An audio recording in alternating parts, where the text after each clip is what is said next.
আসলে মাদক তো মনে করেন সর্ব এলাকায় ছড়াই গেছে। গ্রামগঞ্জে এখন 6-7 এর পোলাপানেও মাদক খায়। আর আগে আমরা বাবা চিনি নাই। এখন পোলাপানে বাবা খায় সমানে হারে।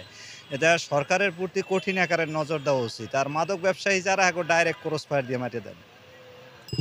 একটি পরিবারের একজন সদস্য যখন মাদকাসক্ত হয় তখন সেই পরিবারের উপরে কি ধরনের বিপর্যয় নেমে আসতে পারে বলে মনে করেন?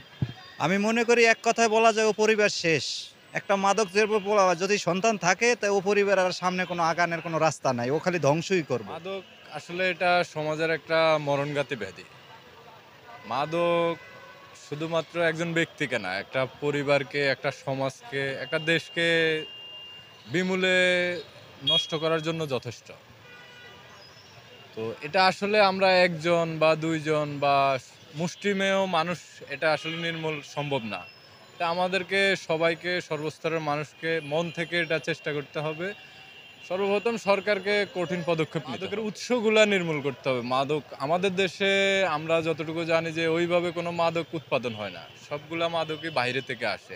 এগুলা কিভাবে আসে? এগুলা নিশ্চয়ই প্রশাসনের হস্তক্ষেপে আসে। কেউ না কেউ তো বিক্রি হয়। আগে এদেরকে শনাক্ত করতে হবে, এদেরকে আইনের আওতায় আনতে হবে। তারপর আপনি চাইলে যুব সমাজকে এটা থেকে মুক্ত করতে পারবেন। গার্ডিয়ানের আয়ত্তে ছিলাম। শাসন, তারপরে শিক্ষা, ধর্মীয় শিক্ষা, এগুলা এখন বর্তমানে নেই বললেই চলে। আবার এখনকার যে জেনারেশন, এগুলো মানে ওদের কোনো কিছুতেই মানে কথা শোনানো যায় না। আর দ্বিতীয়ত আমাদের প্রশাসনের একটু গাফিলতি আছে, যে আমাদের বর্ডার যেখানে আছে, যে বর্ডারগুলো আমাদের আরও সুরক্ষিত করতে হবে। তারপরে আমাদের যেই রাজনীতিক নেতারা আছে, ওনারাও এই যে মধ্যে বেনিফিট আছে। যে আপনি জানেন যে কিছুদিন আগেও যে আমাদের চট্টগ্রামের বদি, উনি কিন্তু এটার সাথে জড়িত ছিল। তো আমাদের যদি যারা দেশ চালাবে, দেশ শাসন করবে, তারা যদি এর মধ্যে জড়িত হয়ে যায়, এখানে আমাদের মানে সামনে যেই অশোভনীয় সংকেত, এটা আমাদের এটা বোঝাই যায়। করণীয় হলো আমাদের ধর্মীয় শিক্ষা, অনুশাসন, আমাদের মুরব্বীদের যারা গার্জিয়ান আছে ওনারা এগিয়ে আসতে হবে, যারা যুব সমাজ ওনাদেরও এখানে থাকতে হবে, আমাদের যারা বয়োবৃদ্ধ আছে, ছোট ভাইরা আছে, সবাই একসাথে হয়ে এই জিনিসটার ব্যাপারে আমাদের একটা আন্দোলন করতে হবে।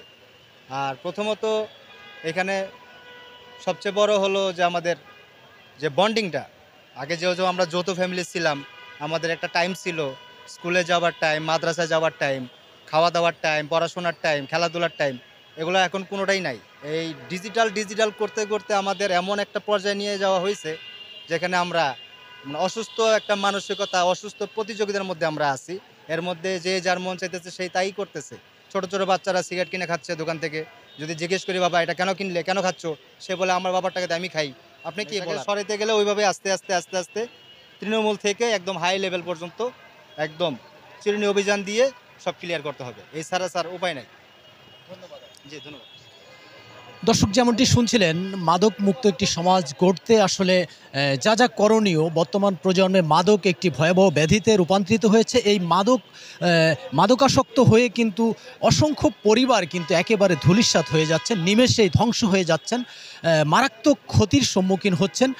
তো মাদক নিয়ে আসলে কথা বলছিলেন, তাদের অভিমত ব্যক্ত করছিলেন। মাদক মুক্ত একটি সমাজ গড়তে, মাদক মুক্ত একটি দেশ গড়তে আপনার, আমাদের সকলের সমন্বয়ে এটি অবশ্যই সম্ভব। অসম্ভব বলে কিছু নেই।